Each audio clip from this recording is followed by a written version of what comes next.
ॐ स्थापकाय च धर्मस्य सर्वधर्मस्वरूपिणे अवतारवरिष्ठाय रामकृष्णाय ते नमः। यथाग्नेर्दाहिका शक्तिः रामकृष्णे स्थिता हि या सर्वविद्यास्वरूपां तां शारदां प्रणमाम्यहम्। नमः श्रीयतिराजाय विवेकानन्दसूरये सच्चित्सुखस्वरूपाय स्वामिने तापहारिणे।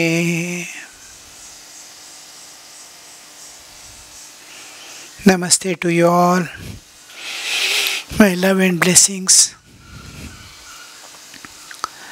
One more opportunity in our life to meet each other. So,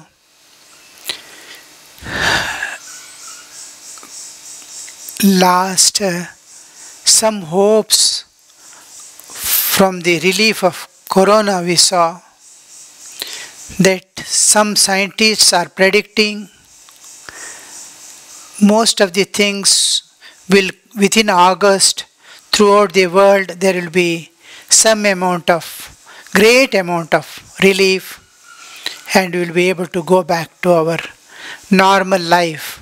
That is what the scientists are predicting, and it is in India around end of May things may come to the normal, somewhere in the August, somewhere in the June, the whole world, some statistics they have given, and it's something light coming.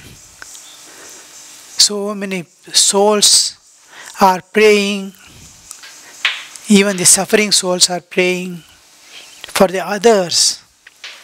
So something will come out. Anyway, our classes will continue for some more time. Now you are all free to listen and participate. It's good. Now we will just recapitulate what we have done in the last class. We saw the changes and energy. These things cannot remain without a substratum supporting it. Energy, qualities, changes cannot remain without something unchanging to be there. From that we started deducting the existence of a consciousness, conscious entity pervading it and supporting its existence. Just like I am conscious and my whole system is working. I have three bodies: gross body, subtle body, causal body, pertaining to waking state, dream state and deep sleep. I identify with the physical body in waking state, I come to the waking state. If my consciousness identifies with the subtle body, mind, senses and intellect, then I will come to the dream state. If I go to I don't identify with the subtle and causal, subtle and gross, then I will be in deep sleep. First stage of this deep sleep, I leave all my awarenesses in seed form, slip back into the universal consciousness, expand myself into the universal consciousness, again shrink and come back. Three bodies, three states of existence. We are constantly passing through these three states of existence. That we saw. It is important. I am going back and fro so that you will get established in these thoughts. Then we, at the cosmic level, it is Ishvara, and the consciousness that pervades the whole universe and says I is Ishvara or the Paramatman. The consciousness pervades the individual body and says I is Jivatman. Jivatman and Paramatman. Vyashti and Samashti. Vyashti is microcosm. Samashti is macrocosm, the cosmos. Individual and cosmic. So these we have saw, and the terminology we use, he and she, to represent the consciousness, pure consciousness, and the energy as she, not with reference to any gender. They are beyond the gender. From them the gender appears and disappears. And we use it so that we get intimacy, and we understand the motherly nature of nature, and the lordship of the Chaitanya, the Ishvara. Then we came to know the three, just like we have three states, the universe also has got three layers of existence, with which Ishvara is always one with the, not like us. We are in the waking state, dream state, we forget the body. Ishvara is not like that. He is always pervading the three layers. His existence identified with the gross matter is called Virat. The subtle creation, which is our dream state, is a part of the subtle creation, mind, senses and all that, which is invisible to the senses. So this is subtle creation. It's called Hiranyagarbha, and the causal level of existence at the cosmic level is called Ishvara. Virat, Hiranyagarbha, Ishvara at cosmic level. Individual level, Vishwa, Tejasa and Prajna. Two levels. The whole universe is all the 14 lokas. There are these three layers of existence: gross, subtle and causal. Beyond that is the absolute existence. All the universes, innumerable universes are floating in the one absolute, unchanging, imperishable reality, the pure consciousness. It's conscious, it's consciousness itself. So this God, the Chaitanya pervading the whole of the universe, God is immanent in that. Immanent means pervades it and exists. Something existing and pervading a thing is called immanent. The transcendental aspect, the immanent aspect. God is beyond this universe, he is transcendental. God as this universe is immanent aspect of God. We will see other aspects also of God, as the Antaryamin, as the Avatara, as the Ishvara also we have seen. So the law, consciousness pervading the universe and giving existence to it and making the nature work is called Ishvara. We saw that Ishvara, we saw the immanent aspect of God. God is Vishvarupa, God himself has become all this. And then the transcendental reality, the Brahman, the absolute existent, Parabrahma. These three we saw.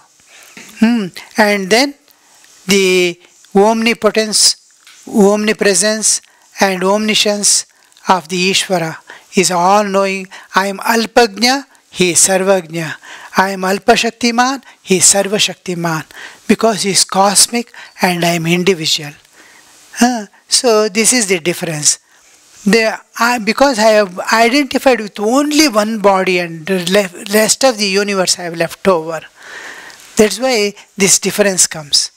As a part, I have owned a little part of the creation and I am identifying with it and looking at the rest of the universe. So this one. And with the Ishvara, because it is a consciousness, any consciousness, whether individual, cosmic or the beyond, consciousness means Chaitanya means there are three powers: Ichha Shakti, Kriya Shakti and Jnana Shakti. I am conscious means I can express my will, Ichha Shakti is there, I can act, Kriya Shakti is there, and I have got Jnana Shakti, I know. So these three is always associated with every aspect of Chaitanya. This also we saw in the last class. And then the personal God and the impersonal absolute. Nirguna Nirakara is the transcendental. Saguna Sakara is the Ishvara. The consciousness, the Chaitanya that pervades the whole universe and governs it, is called Ishvara. And he is our personal deity. Our Ishtadevata, he comes as the Ishtadevata. Any number of ways you can call him. He is not limited by anything. The first definition of God, we have to understand, he is not limited by anything. If he has a single limitation, he cannot be God.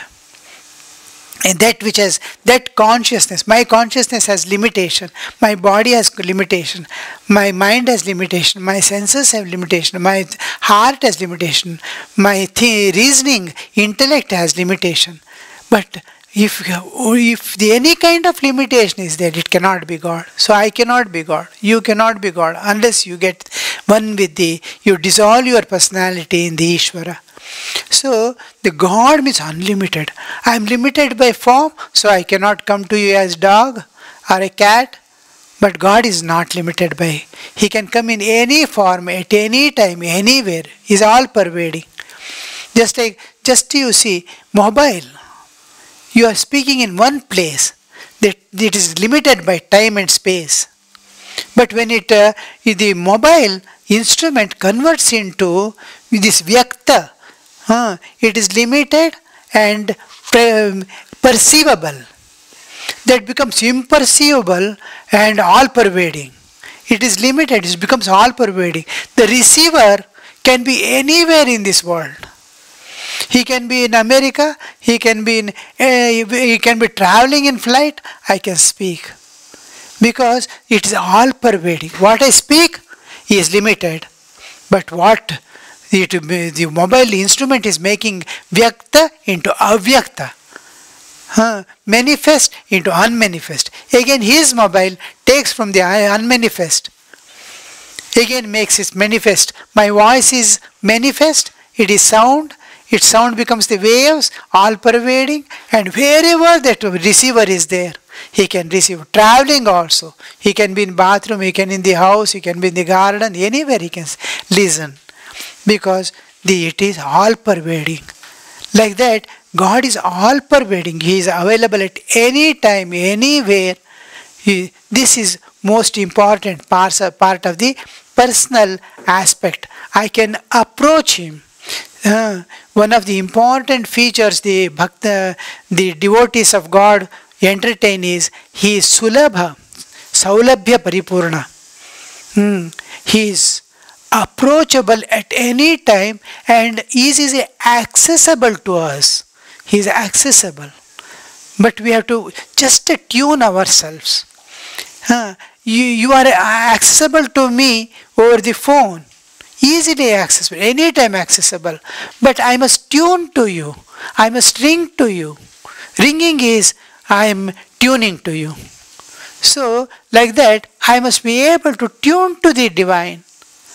Then I can convey my heart to, I can commune with him. I can express my feelings and thoughts and get the reply also. So this is the Saulabhya Paripurna. God is available, he is approachable, he is accessible. This aspect of God we have to remain. This is personal aspect, and you can love him in any form, but there are certain standard forms in the nature. Shiva, Vishnu, Durga, these are all various standard aspects. We will come to that later. How that standardized forms, how can it be there in the nature? Let's just like man has a particular form and nature. So we will discuss regarding that. But God can take any form, and whatever form you love, in that form he approaches you. In whatever feelings, whatever relationship you develop, in that relationship he responds to and come. This is personal aspect of God, and the impersonal, Nirguna, Nirakara, the absolute existence, the transcendental, with which I find my oneness, total oneness with that absolute existence. Though I cannot commune, but I can dissolve. He is an ocean of Satchidananda, existence, bliss, and love absolute, peace absolute, bliss absolute.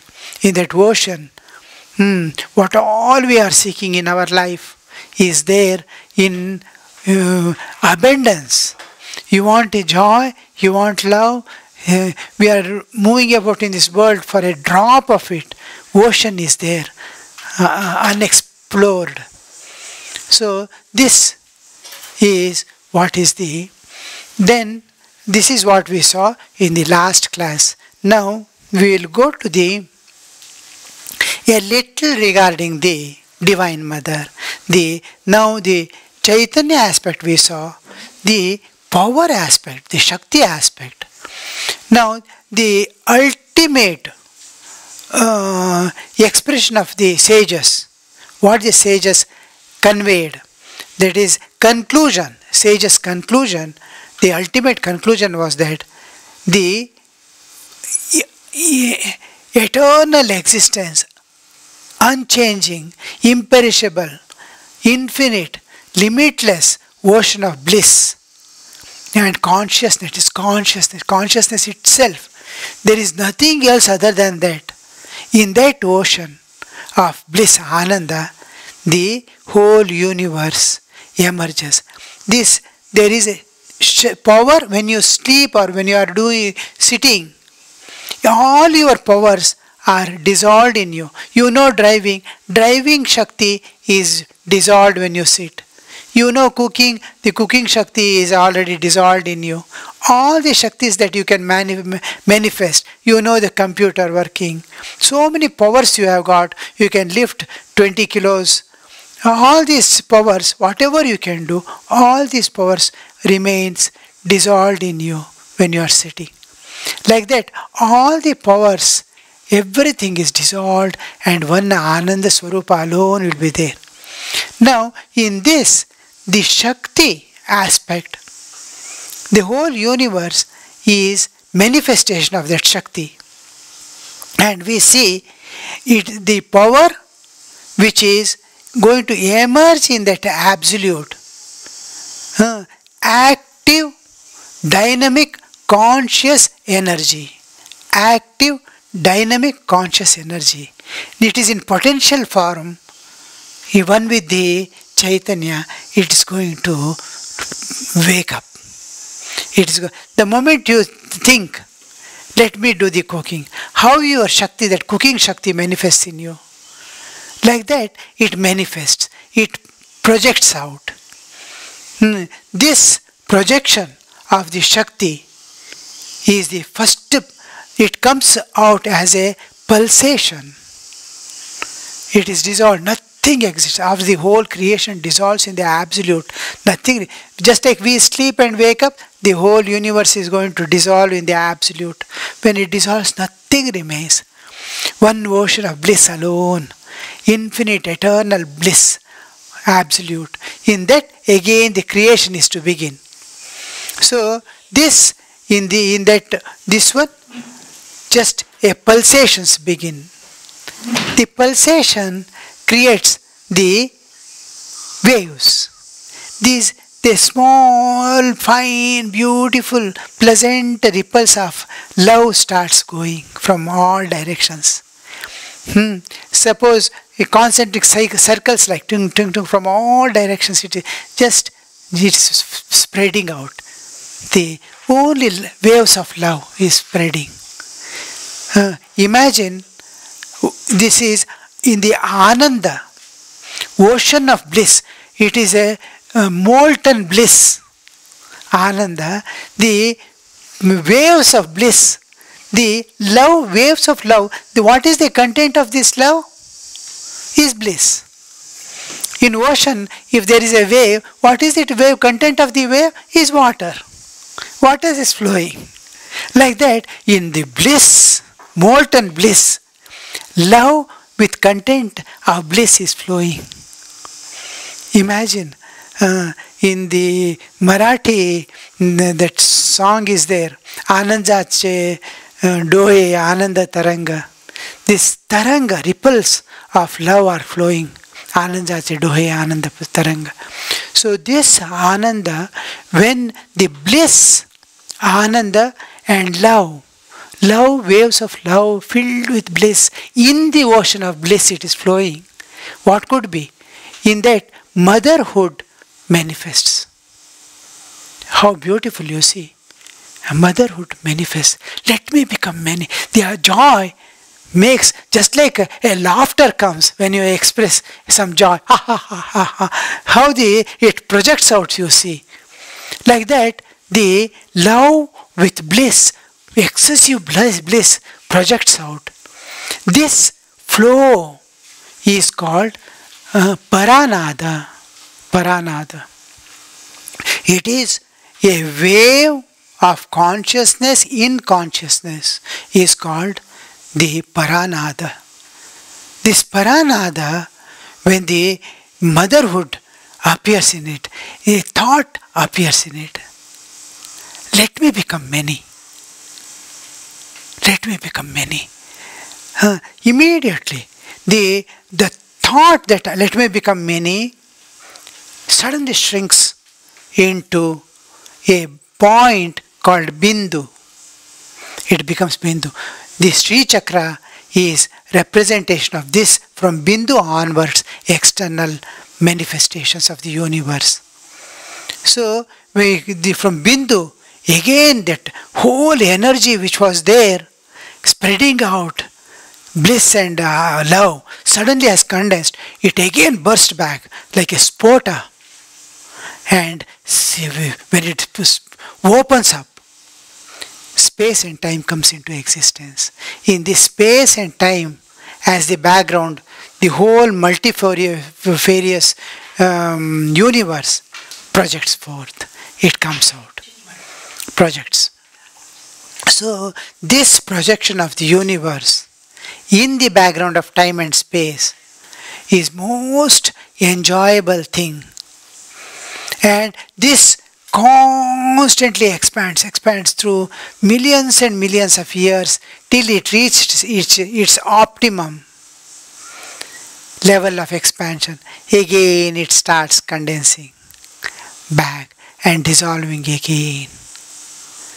Do you understand how beautiful it is? Every stage the Shakti is manifesting her motherhood. We will go in little detail later on. Now, how this expands, how it shrinks back, condenses and becomes we just have the understanding. Now, the Chit Shakti, this energy is called Chit Shakti. In the ocean of Satchidananda, here and there I cannot tell because space is not there. I cannot tell now and then because time is not there. Timeless, spaceless existence, certain moments, certain points. There is no time and energy. There is the energy manifests in the Ananda Sagara and then it becomes the time and space bound universe.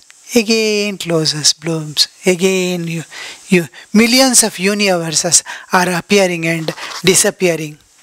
The eternal existence, Chaitanya Sagara and Shakti. These two aspects we have to remember. And then this, how the waves form and move, the previous cycle how it ended.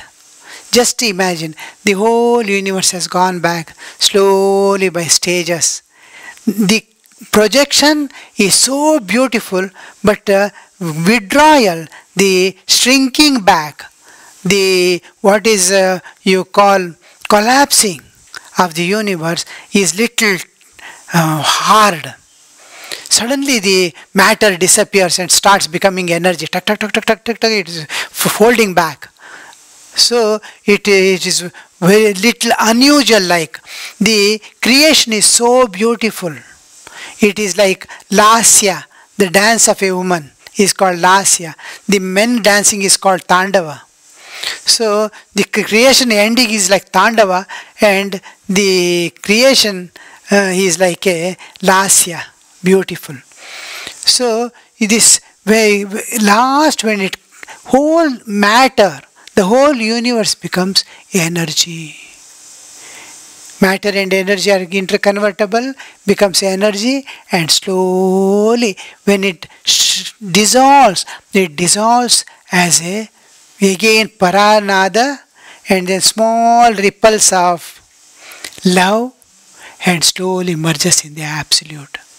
In consciousness, there were three Shaktis. This universe is made of consciousness. There are three Shaktis I told: Ichcha Shakti, Kriya Shakti, Jnana Shakti. So the Shakti is Ichcha Shakti, Kriya Shakti, Jnana Shakti have condensed back. And this Shakti, Kriya Shakti, active working power, dissolves in the absolute. Kriya Shakti dissolves. Ichcha Shakti also dissolves. Nothing to desire, nothing to will. That also dissolves. But Jnana Shakti remains. Carefully here, Jnana Shakti remains. Kriya Shakti and Ichcha Shakti dissolves back. This Jnana, how the creation ended, what was the last phase of creation? What all the jivas were there, innumerable jivas, each jiva's karma, what was its face looking like, what was its nature, every bit is recorded as it is. It is codified and recorded. It is in the form of knowledge, Jnana Swarupa. It is in the form of knowledge. This knowledge of the entire knowledge is there in that.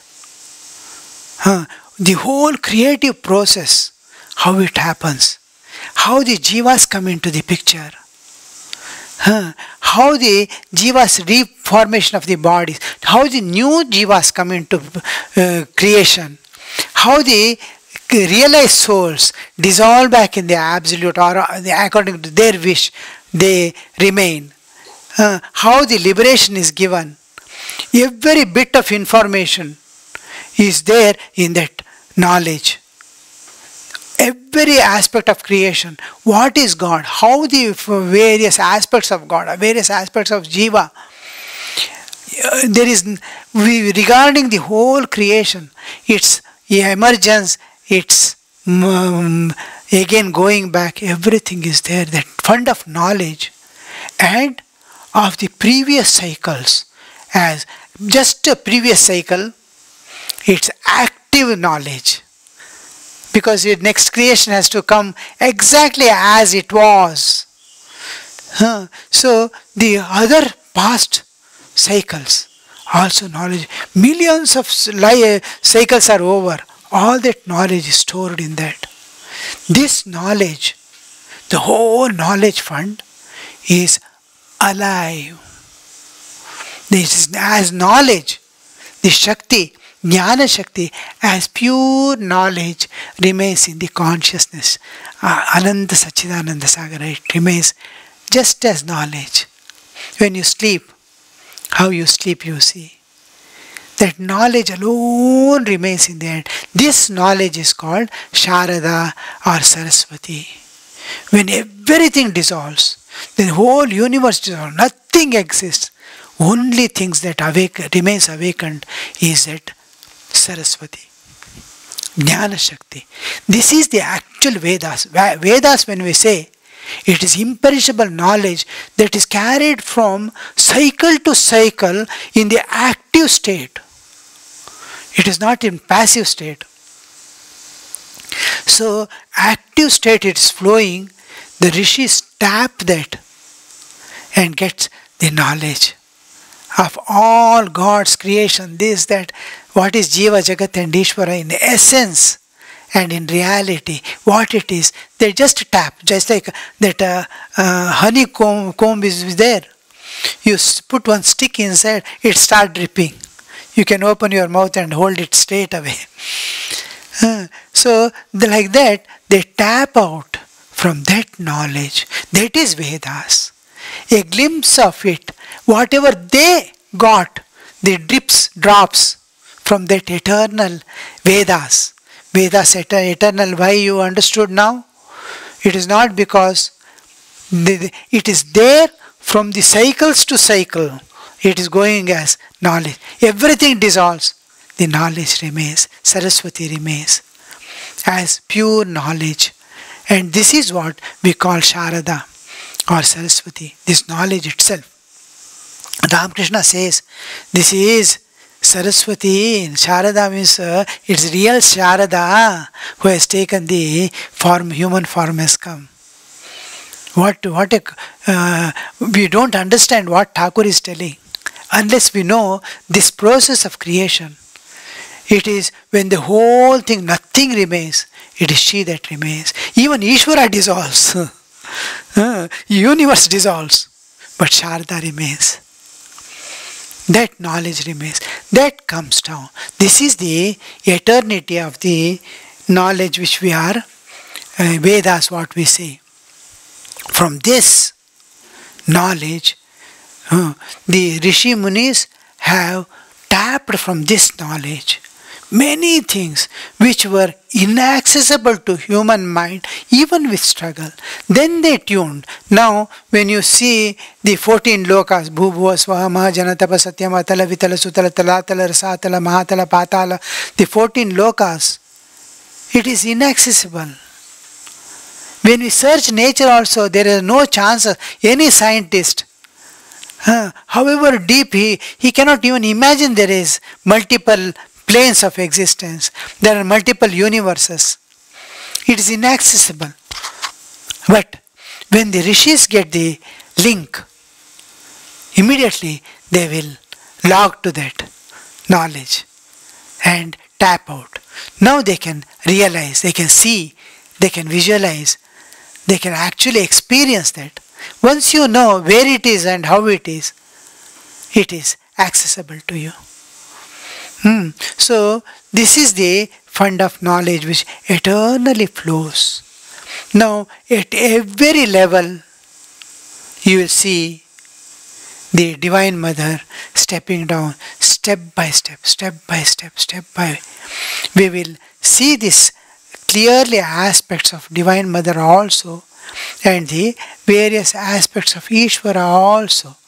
Now we have seen the transcendental aspect of God, the immanent aspect of God, Vishvarupa, and the Ishvara aspect of God.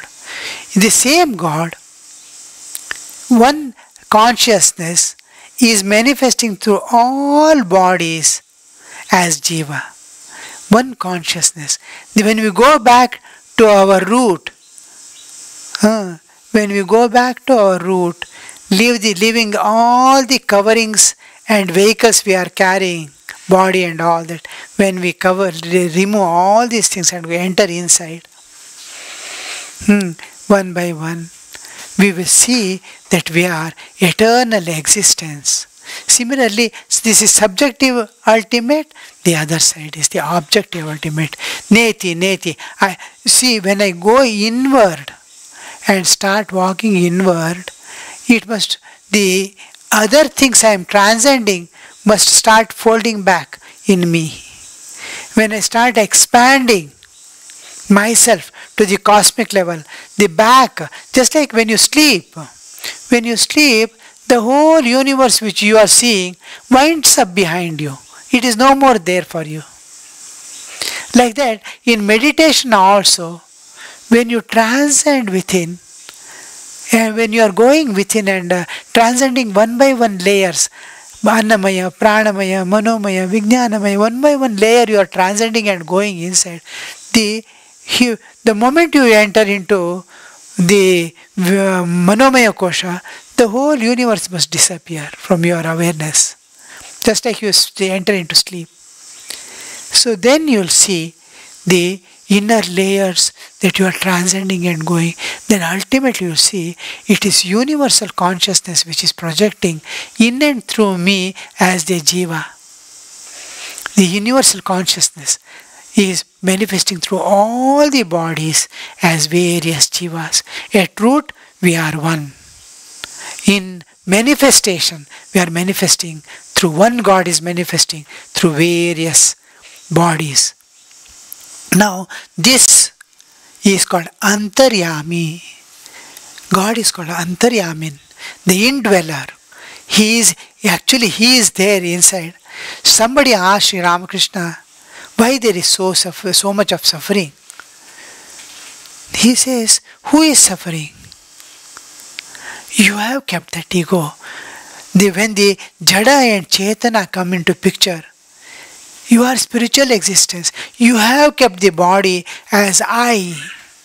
This Jada Chetana when come together, there is an ego manifesting. This false ego and false understanding. It is Ishvara alone that is experiencing the Sukha Dukha. So, what a level of understanding you see. But in practical life, we don't see this. We don't experience. But once you get the glimpse of the Chaitanya, you will be able to clearly understand. If they accept God, nothing is there in me. So, constant. That's why in this one also, Gayatri also. Tatsaviturvarenyam Bhargo Devasya Dhimahi Dhiyo Yo Naha Prachodayat. May him awaken us, not me. Awaken me is one thing. Awaken us, because he is collectively the Rishi who is experiencing the awakening, is expecting awakening. He already knows that it is not one. It is multiple. It is one at the base and many at the surface. The surface many, the awakening must take place in all. If this is light is going to light up, let every soul be enlightened. So this one existence of mind becomes many and multiple.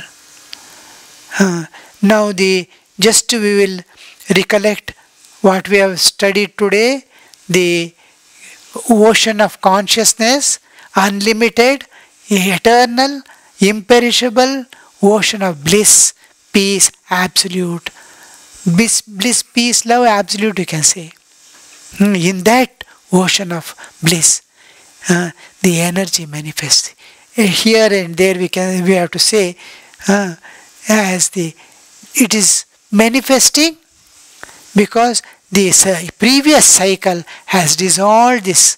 In dissolved state it is there. Just like you enter into deep sleep and everything is dissolved. The universe is dissolved. The Shakti, Jnana Shakti alone is there. At what moment she has to wake up the whole thing? Jnana Shakti awakens the Icha Shakti and Kriya Shakti. The moment Kriya Shakti awakens with the Jnana Shakti, the ripples form. Pulsation begin. Because Kriya Shakti is awakening. So pulsations begin. It starts moving as the waves of love. And this love, waves of love content is bliss, Ananda. When the Ananda and bliss, the bliss and love start moving in motion, it creates motherhood in it. Excessive joy. It wants to become many. Bahusyam, let me become many. And then it bursts forth. First the Akasha, time and space appears. In this time and space background, the universe springs out. Multifarious universe. Now, as it was at the end of the previous cycle, the whole thing appears. Where I was there, at the time Pralaya, I come back into existence. Same body comes back. All things are as it is. We don't think of the Darwin theory or anything when the amoeba was there and it started developing its bodily. No. When you sleep, when you enter into sleep, nothing exists. Again, when you come back, will you come back with the amoeba body? No. As it was, when you stepped, how it was, when you wake up, it will be as it is. Your knowledge, your understanding, your tendencies, nothing gets changed. Even your what you are thinking, what you are working upon, everything comes back as it is, or dissolved, but again comes back as it was. So universe comes back as it was. So this manifestation of universe is what we are concerned with. Now we will see I will prepare 2 charts for you after these primary things are over. Now how this, just remember two entities are there. One is the absolute Sachidananda Sagara, the pure consciousness, Shuddha Chaitanya, and the Chit Shakti, Shakti, the power. The power merges in the Chaitanya and becomes one Chaitanya, alone remains. When it manifests again, separates, just like when you sleep, all your energies merge back in you, and when you wake up, one by one energy, Kriya Shakti, Icha Shakti, all come out. In the same with the cosmic level, it comes out. Again the universe begins. Clear, no? These ideas must be very clear. Now, this we are giving the place of father and mother to these two. One because it is motherly nature, other is fatherly nature. We call, each one sees one particular aspect in them and adopts it. We will see later on. One starts calling Shiva and Parvati, another Vishnu and Lakshmi. How beautiful, you see, because they are seeing that quality in that. And how the Vaishnavas, Shaktas, Shaivas, Dvaita, Vishishtadvaita, Advaita, when you move about, you see, don't move about taking one thing in you. Whole Hinduism you must carry with you. Shakta must also be there, Shaiva must be there, Advaita, Vishishta Advaita, all. This is Ramakrishnaite. Christianity, Islam, all things, whatever regarding God is there in this universe, from ancient time till today, and what is going to be there if possible. All that let it be in you. I become a Madhva only, I will not think of I will not go to Shiva, and these things are very cheap rate of thinking. To be one-sided and hold on to one small thing in life. We must become the universal. So contain all. When you walk, you will understand what is Hinduism slowly, because it contains whatever is there regarding religion in anything, anywhere, anything. But what is in there is not there entirely in any other. Love of God, God in various aspects. Anybody can think of God in any way, anywhere in the world. It is there already in Hinduism. Nothing has been excluded regarding the God's aspect. We don't lack spiritual understanding or religious understanding at all. We have. All of the religions depict one part or one aspect of Hinduism. So, which is like a collective, the universal set. It is there, everything is there. When you move about with Hinduism filled in you, in all aspects of Hinduism, its culture, its religion, its understanding. So, I am going to give you the whole essence of Hinduism and the Indian culture. Okay? Next class we will see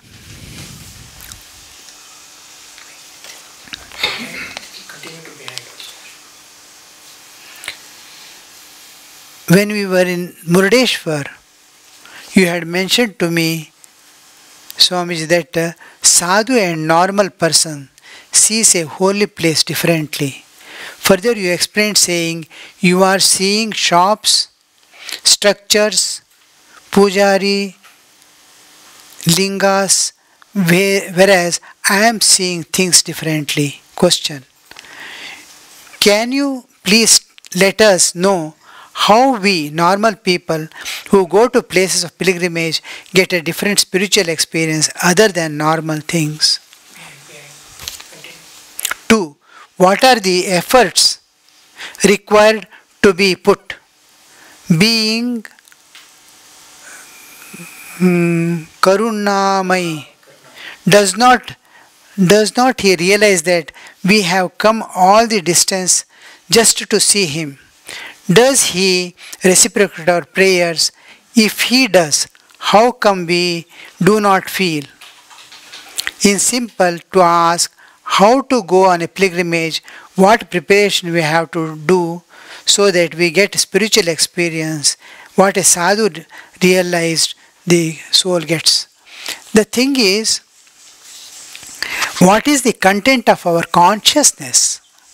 The main thing is, what are we consciousness? Where is my center of consciousness lurking? In and through all my activities, in and through all my thoughts and feelings, ultimately what am I expecting in this world? In and through this body, what ultimately I am expecting? It depends upon this. If my expectation, if my consciousness dwells at the lower levels, at lower three levels, that is, yielding to nature's drives, seeking enjoyment and clinging to life. These are the three lower centers, Mooladhara, Swadhisthana, Manipura. This is the common man in which he dwells. He yields to the demands of nature, demands of flesh. He seeks enjoyments always. He clings to life. I want to live, I want to live, I want to survive. These are the higher is to see divine everywhere. The anahata experience is when your consciousness raises to anahata, you start seeing yourself divine and everything divine around. You cannot see good and bad, right and wrong and things like that. Then when it comes to Vishuddha level of consciousness, then you will absolute equanimity, like space. Everything remains in you, unaffecting, like a space. The opposites are there. Fire is there and water is there. Amrita is there, Visha is there. All opposites are there, but they don't affect the space, nor space interferes in their working or prompts them. Nothing. No, absolute equanimity. Live according to your natures. I have nothing to. Let fire burn, but fire cannot burn the space. It burns everything but not the space. Space has given the accommodation. Space never instigates it also. Water cannot wet. Heat also doesn't. So this absolute equanimity we find in the our awareness, consciousness, our life, our whole activities, whatever is in my consciousness, what is in my awareness guides all my actions, thoughts and feelings.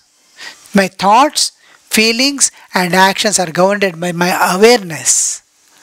So if my awareness, my consciousness is at a higher level, beyond that is pure divine. Agnya is Divine Mother in her own glory. Far above the creation. We have transcended the creation and gone back above that. And Sahasrara is the absolute Shuddha Chaitanya where even the Shakti has merged back. So this, suppose your consciousness is, you are struggling to realize God. Your intention is not to how to live in this world happily, but how to transcend this and go beyond.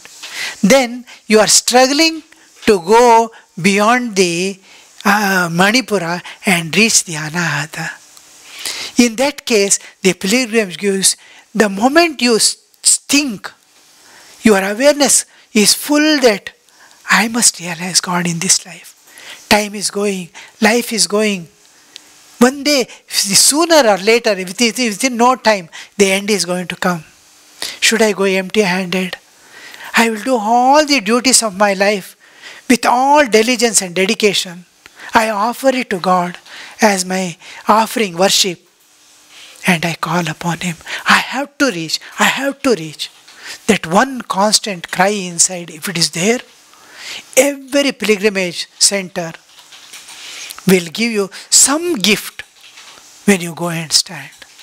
The first thing is, become a sadhaka. Try to become a sadhaka. Sadhakatva if you acquire, the aspirancy, become an aspirant, spiritual aspirant. The aspirancy in you will change your vision.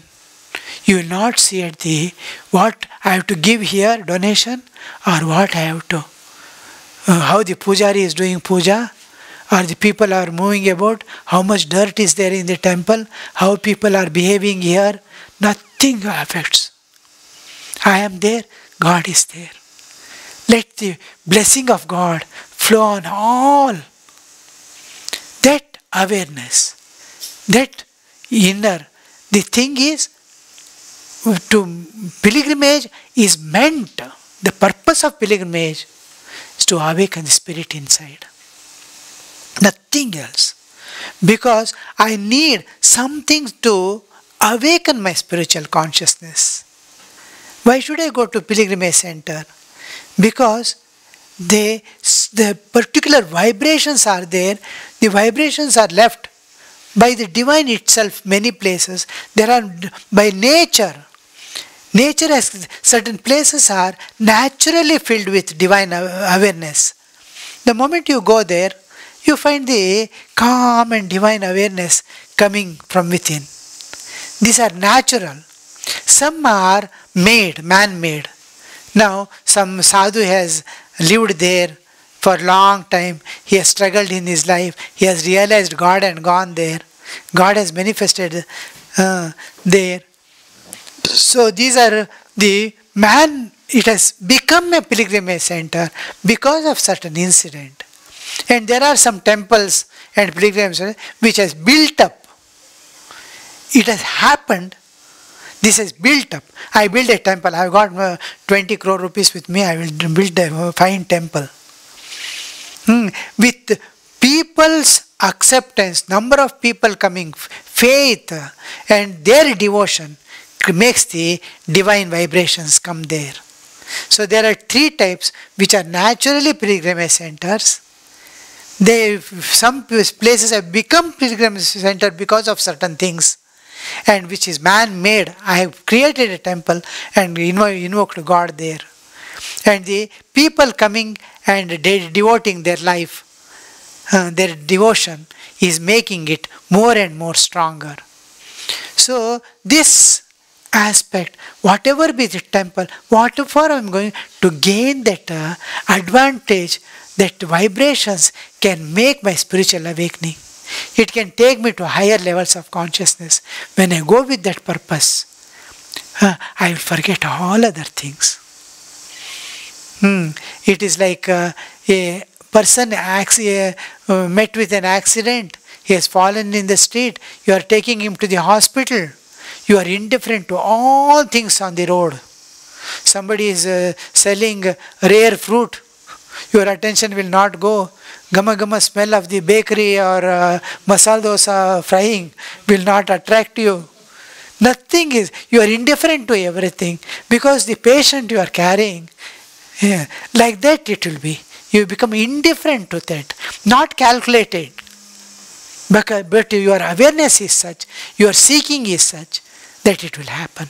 Later on, after spiritual awakening, it is you will see that it is accessible there. God is accessible there. And later on, because God manifests there, like Tukaram used to go to Pandharpur.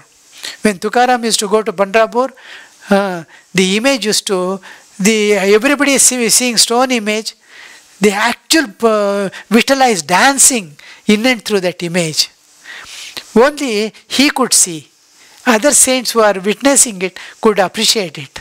Oh, Tukaram has come. Vitala is in ecstasy. Vitala is in ecstasy. So to experience this, God manifesting and dancing at the devotees coming. Later on, the tirthi kurvanti tirthani. Suppose Ramakrishna and realized souls go, it is to give validity to that. Yes, this is a place where people can come for pilgrimage, get the benefit. Tirthi kurvanti tirthani. The realized soul going is to give validity to that place. All right?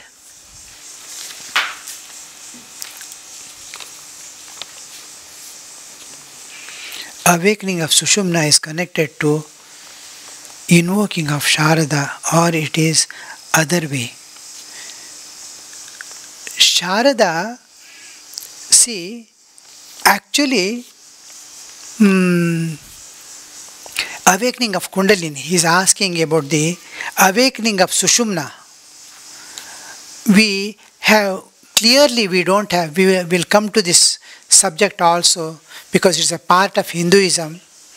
The Sushumna, what is Sushumna is the pure Shuddha, pure consciousness, the absolute. There is, how are we linked to the absolute? We are in the absolute. We are in the Brahman. We are in the Sachidananda Sagara.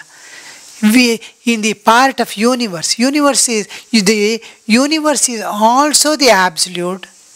It's a wave. The ocean is there. A wave has come in the ocean. The wave is the universe. In that ripples, we are all ripples. The ripple content is also water. Wave content is also water. Ocean content is also water. Ishvara, the universe, is a wave in the Sachidananda. Each wave is name and form. Ripple is another name and form. In this name and form, the inner content is water. We can distinguish between a ripple, between a wave and between an ocean. We can distinguish. The distinguishing alone we are seeing. We are not seeing the inner content. The inner content consciousness is flowing constantly through the form. Name and form, bodily existence, mind, psychic existence, emotions, emotional existence.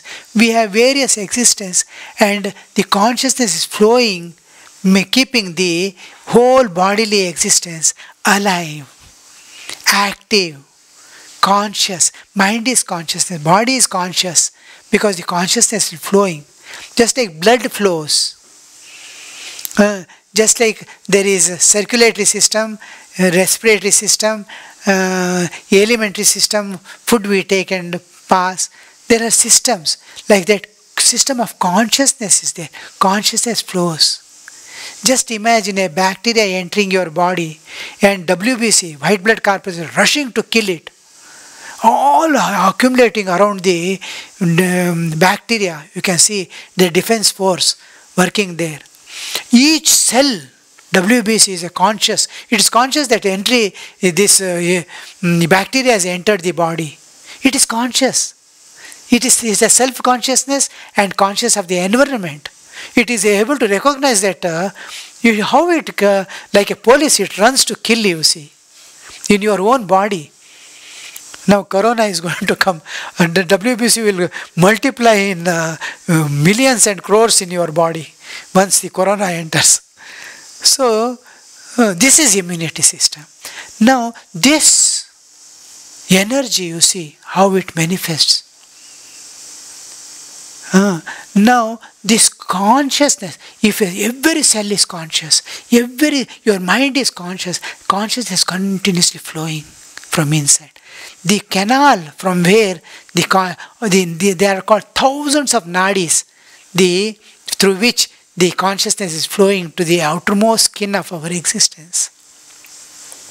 These main two nadis are Ida and Pingala.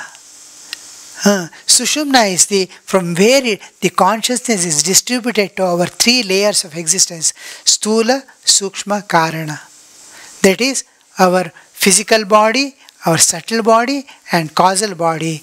The consciousness is flows from the innermost core. It is the actual chakras and Sushumna is available to you once you cross the physical body, subtle body and causal body, as if you are gone deep in deep sleep and you are awake there.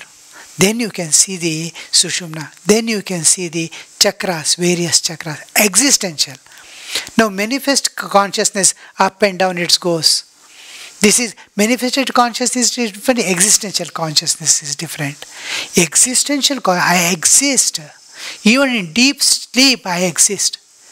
There, inside the deep sleep, the innermost core of my existence, which is pure consciousness, which is one with the Ishvara, which is one with the Absolute in my deep sleep, that existence is Sushumna.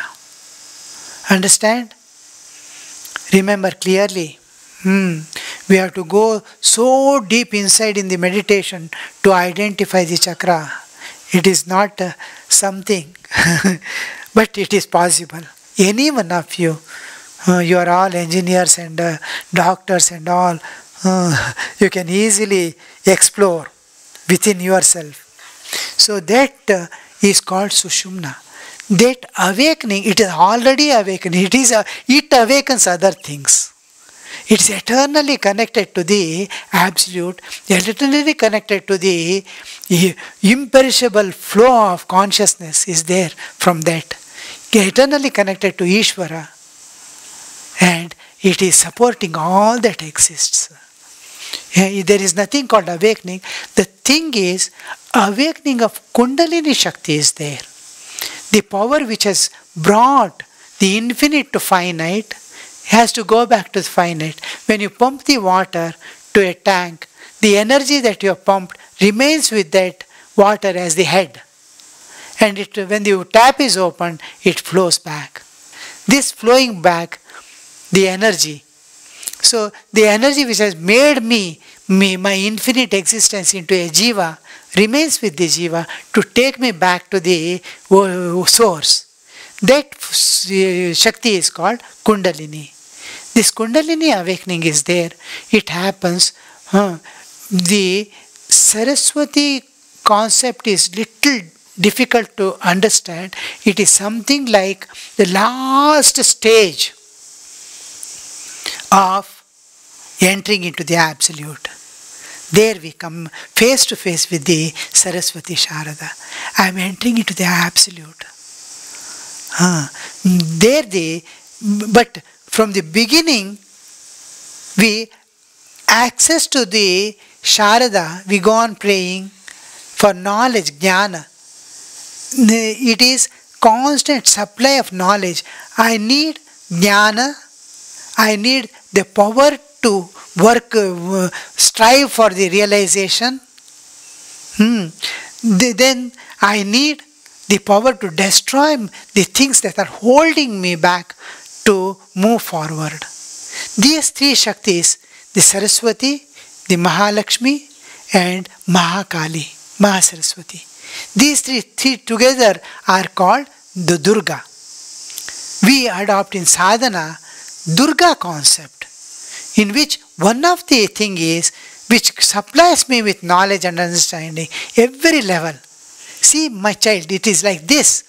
You attain this, attain this. She shows from a glass window and you have to attain that. You cannot put your hand and take it. You have to transcend, you must become light and enter it inside. So to enter, again there is Kali is needed to release me from all the. So Saraswati is one of the aspects. We need the Mahalakshmi and Mahakali. Mahalakshmi is the managing thing. Just like he gives the knowledge, he gives all the equipments that is needed for me. Vehicle, this, that, what all I need. All types of powers to advance is given by, knowledge is given by Saraswati. All equipments, equipping me for sadhana is done by Mahalakshmi, and Mahakali cuts off all the tyings that has been put to binding to the Granthi Bedana is done by Mahakali. So all the three aspects we need in the sadhana.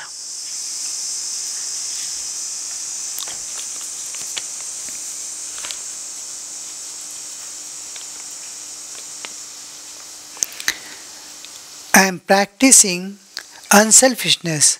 Can you give some more tips to enhance the quality of unselfishness? Selfishness, self-centeredness, and the unselfishness always goes with sacrifice. It must go with sacrifice. I must sacrifice. I am unselfish. There is a limitation. I need certain things, I earn. All what I need for my living, my family, I earn. In earning and spending, what I need, I don't call it. These are needs.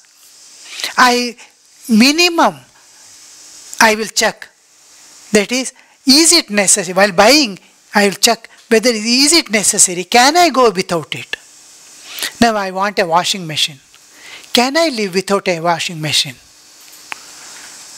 Here the unselfishness is minimum requirements I take. I don't reduce my earnings because of that. I enhance the earnings as much as my capacity. I put more and more efforts to earn. But what all I need, without which I cannot live, I will utilize. And then the rest I sacrifice for others. The selfishness, swartha, must go along with the parartha. I must sacrifice my life. I am contented with a little working, then I sit quietly and try to do some japa, this, that and all. I won't be able to progress. What all optimum level that I can work, I work. What all is maximum needed for my, minimum needed for my living and my family living, I do. The rest I use for the welfare of others, to see that they also live as I live and go towards the divine. Why this unselfishness is necessary is only to manifest my inner divinity. I have to become divine. The divinity is manifested when there is service accompanying it. And the service must reach the right person in the right time. Yesterday in class I was telling to my inmates, a person now, my Purvashrama mother is there, 102 years, 101 she is running. No, till 5 years back, 96, she was able to cook and feed me if I go to her. Now, then also people who served her, looked after her. Now she is totally bedridden. Now also people are looking after. Now looking after is real looking after. She is not able to do. Then I am helping him. She was able to do, I am helping her. Then it is superfluous. I am giving something who can manage his life. I am giving some needs. I am supplying or donation I am giving. Who can manage himself is the superfluous. He cannot manage. He is striving. He is hungry from 2 days. He is suffering. He is not able to get a morsel of food. Then you give. It is real giving. Here the divinity manifests. Divinity manifests when a helpless man is helped. It is, you are divine now. Divinity slowly, it will bring. When the person is suffering, when you feed him, tears will come out of your eyes. Wow! What a thing. What a thing God is getting done through me. Here the divinity manifests. When we give donation or things to people who are able to manage themselves, we appreciate ourselves. Oh, we could do some service to the society. But the divinity do not manifest. My heart manifests, feelings manifest, but not the divinity. Here the divinity manifests. Why should we practice unselfishness? Till we manifest divinity. So this excessive earnings, whatever I have, giving to others, to see that it reaches the right person in right place. Or there are people who are utilizing in that way to give to them. They are experts in serving. Some of the institutions like Ramakrishna Mission, See, the last pi is properly utilized without maximum benefit is earned. To see that. So, if I cannot personally do, I can do to some institution. Here the selfishness reaches practical aspect. That is, selfishness we think is dragging to me, I am controlling. No. Giving. Then I have 2 rotis with me. A hungry man comes. I can eat and stay, but I give 1 roti to him and I take another. This is another aspect of selfishness. Unselfishness. Dissolving selfishness. See, various levels, various degrees, various ways of manifesting unselfishness. And last, see, ahimsa practicing. Gandhi says, last ahimsa is to kill myself for the sake of others. If others are going to, it looks funny when you hear something like sarcastic or something like that, it appears.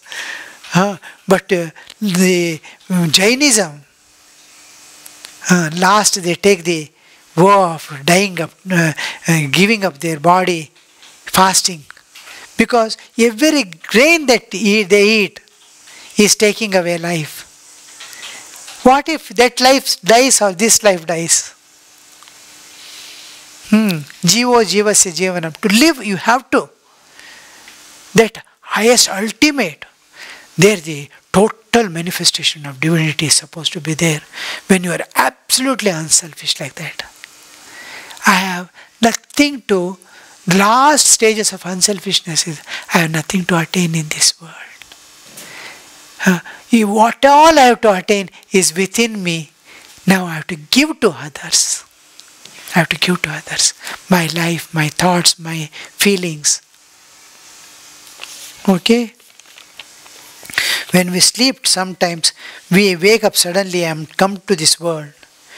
Maybe some fear or some undone work wakes us up. This happens without our knowledge. What is the actually happening to us in deep sleep? From deep sleep, usually we don't wake up without coming to dream state. Usually minimum 16 dreams are supposed to be there.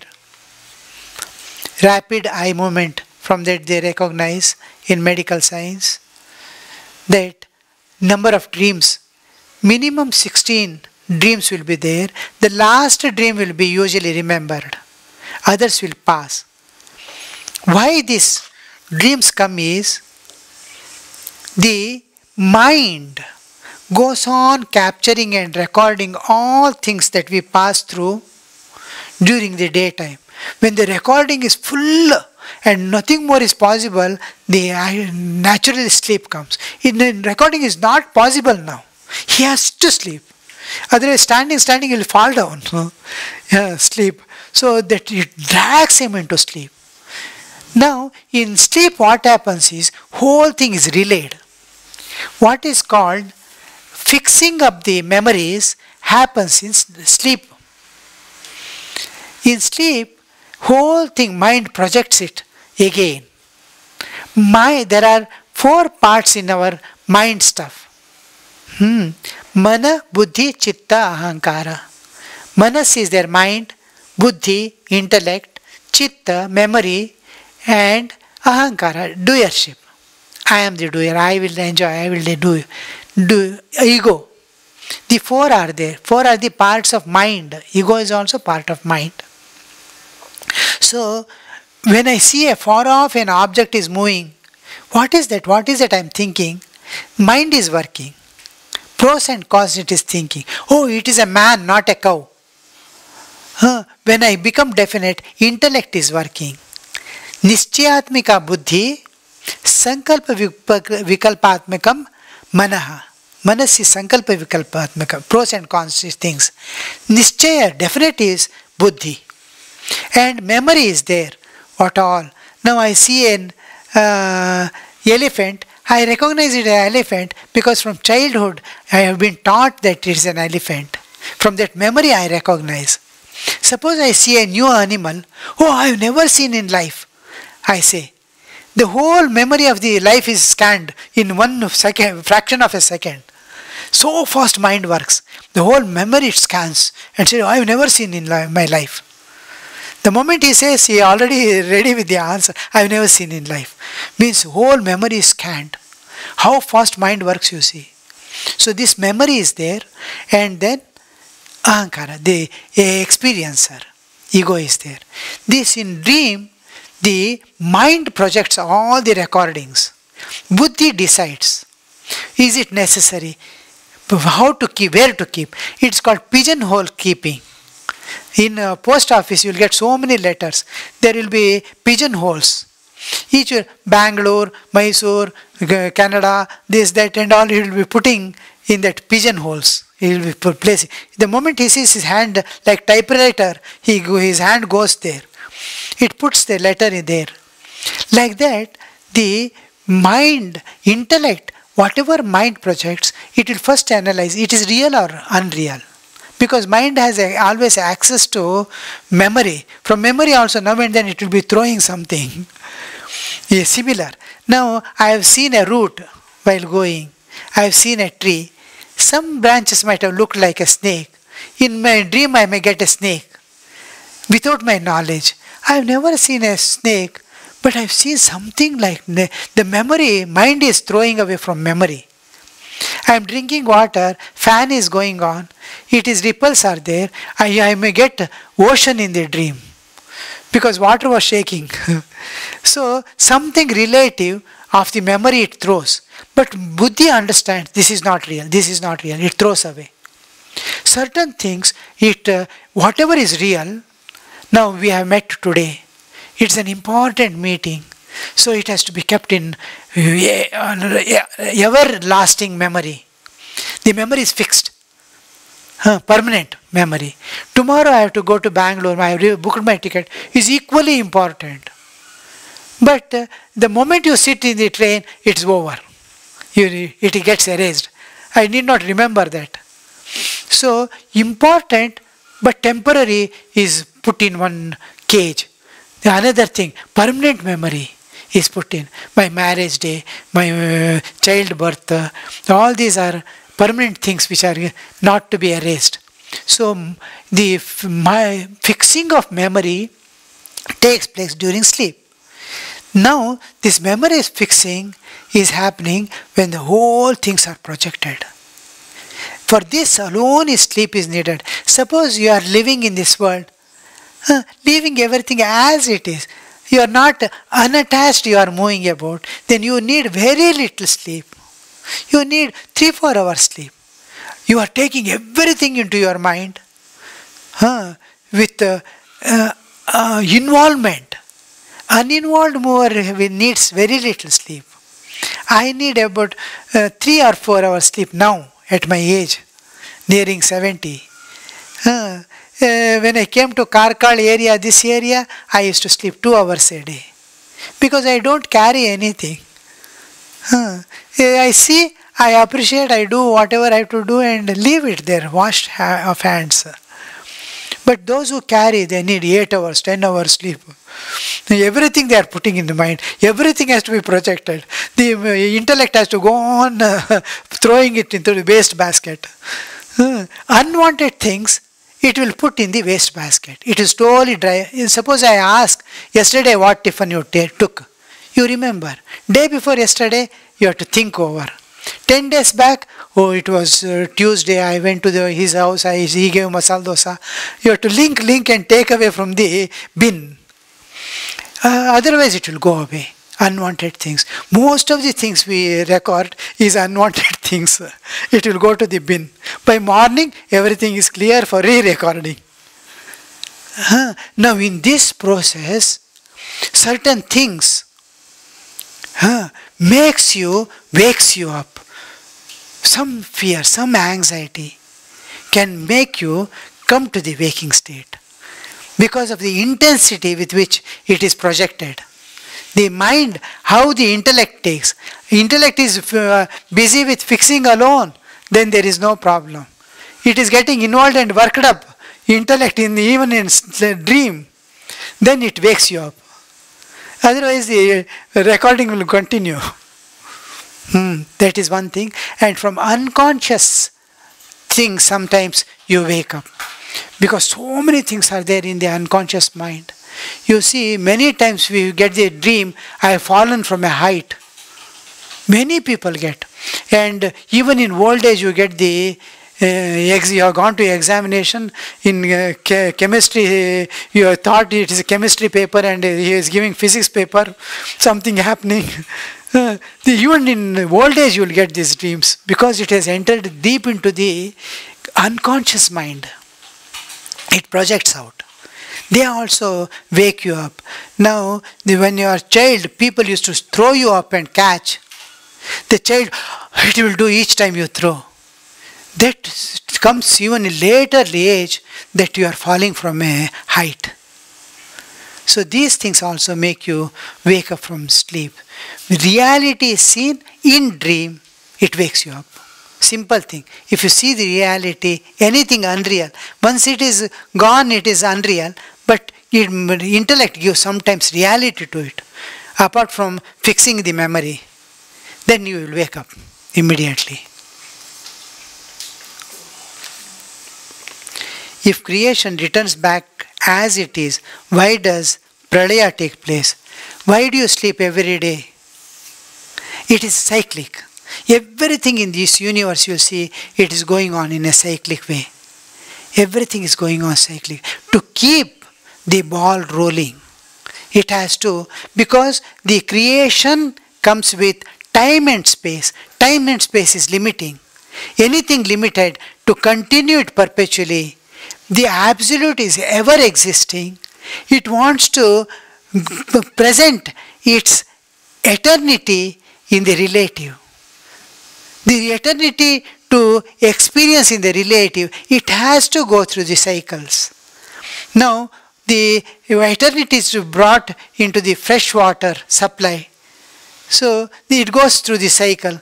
Water evaporates, it becomes dirty when flowing, leaves the dirt and evaporates, becomes cloud. Fresh water each time is supplied eternally. As long as the creation exists, you will get fresh water.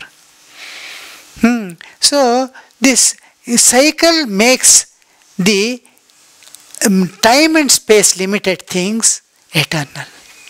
Knowledge is eternal. Our existence is eternal. It is passing through many lives. Many cycles of the cyclic order is there to bring the eternity into. Then why jivas are there? It is the excessive joy in the absolute manifests as the universe. Universes. He has jivas. Jivas are just throwing out of the excess of joy. We are Ananda Swarupa. If you read Upanishads, everywhere you will see Ananda, Ananda, Ananda alone. After Buddhism, everything people started seeing it as a suffering. Otherwise, in the understanding of Ananda, suffering was a play. Now, the Ananda, we have only sense pleasures. Chaat masala in the street alone gives the Ananda. So, we don't know the Ananda that is within us. The ocean of Ananda is there. We are moving in Mahabharata. He gives a beautiful example. The person was running. He was moving about in the forest. A tiger chases him. He runs and suddenly sees a well has come in the front of him. But he thinks he can cross over the other side and some branches, these roots of the peepal tree will be hanging. He catches of them, jumps into the this one well, thinking that he can go to the other side, but he cannot reach. He starts swinging in between. The tiger is sitting behind, waiting. Now when the swinging will stop, if he leaves the hand, he will fall inside the well. He sees above, two rats are cutting the root which he is hanging to. Below, in the well, there are lots of snakes. Behind is a tiger. And there is one honeycomb. Honey is there in that. One bird is picking that and drinking the honey. 1 or 2 drops are falling. This man is stretching his tongue to taste that honey. Death is there from all sides. He is trying to enjoy that honey in between. He is stretching his tongue. This is the enjoyment that we get in the world. We don't understand. Behind, above, front, back, everywhere, there is the death waiting.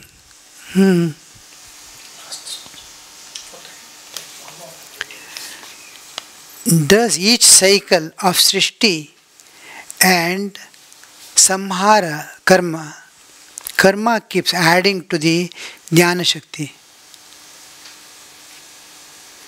If so, what has the infinite got to learn?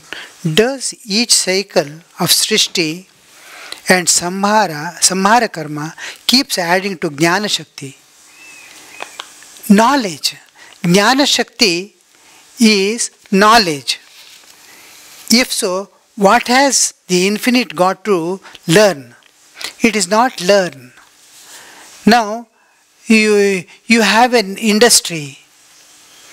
Now, you have started an industry. It's going on and on and on. I don't see the future alone. I keep the record of the past. Archives. I keep. Just for others to understand how the things are happening and analyze later on. For others to get the knowledge of it. Who am I? What is this universe? What is God? To understand how the creation happens, how things grow, what for it happens. All this knowledge is eternal knowledge. It is stored so that anybody can know. You see, once you are able to put yourself in the cosmic level of understanding, imagine your physical body. This belongs to the Virat. Your physical body is a part of this Virat. You have kept it as myself. Now put back this into the Virat. The part becomes whole. You start expanding you become cosmic whole. At subtle level also you put your mind, everything, give back to the nature. You put back into the nature. Your mind becomes immediately cosmic mind. One with the cosmos. You are becoming whole. The causal level of your existence you give to the causal universe. Then if this needs a lot of training and mental, begins with imagination, then some amount of speculations, then slowly you start getting visualization, then you will try to simulate, and then you enter into the reality. It takes lot of time, but this is possible that you grow into the cosmic level of existence. Now, whole universe, you are the universe. That level of understanding. Next step is the absolute. You know every bit of thing is in this universe. Look at the knowledge that you have gained.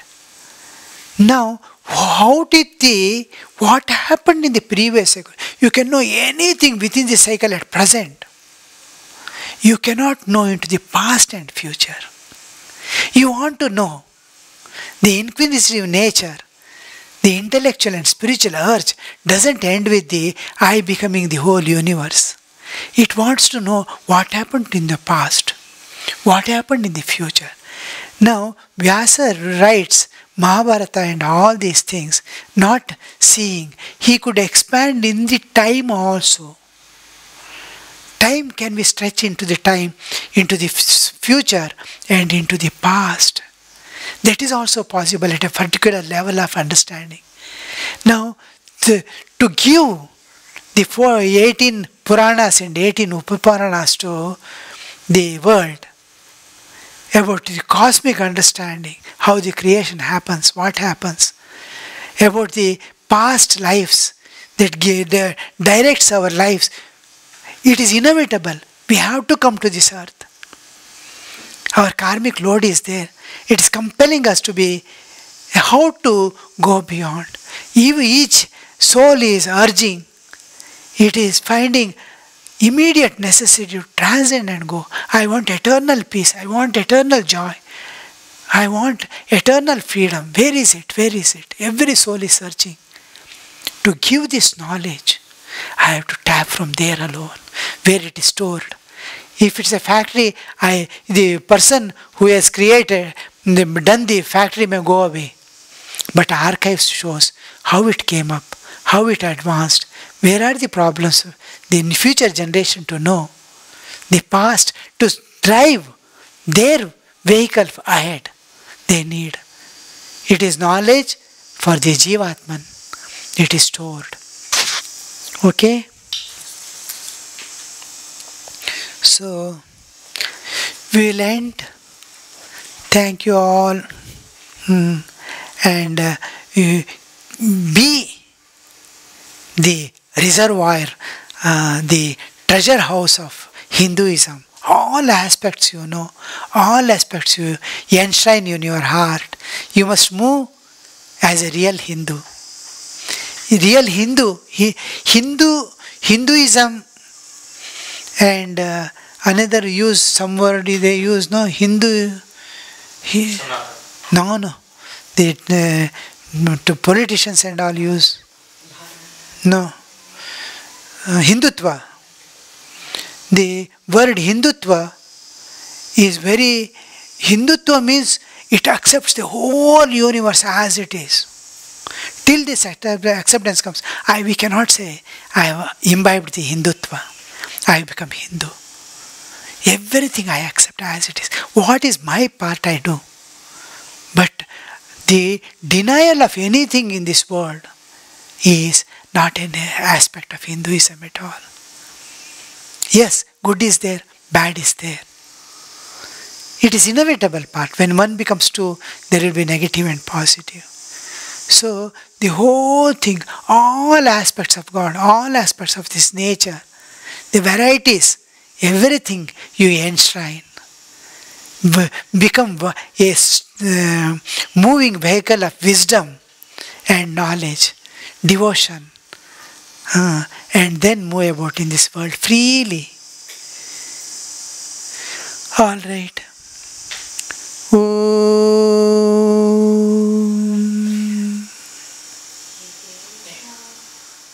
हे प्रार्थना जगदीश से यह स्वर्ग सम संसार हो, अति उच्चतम जीवन बने परमार्थमय व्यवहार हो। ना हम रहे अपने लिए, हमको सभी से गर्ज है। गुरुदेव ए आशीष दो, जो सोचने का फर्ज है। हम हो पुजारी तत्व के, गुरुदेव के आदेश के, सच प्रेम के, नित नेम के, सद्धर्म के, सत्कर्म के।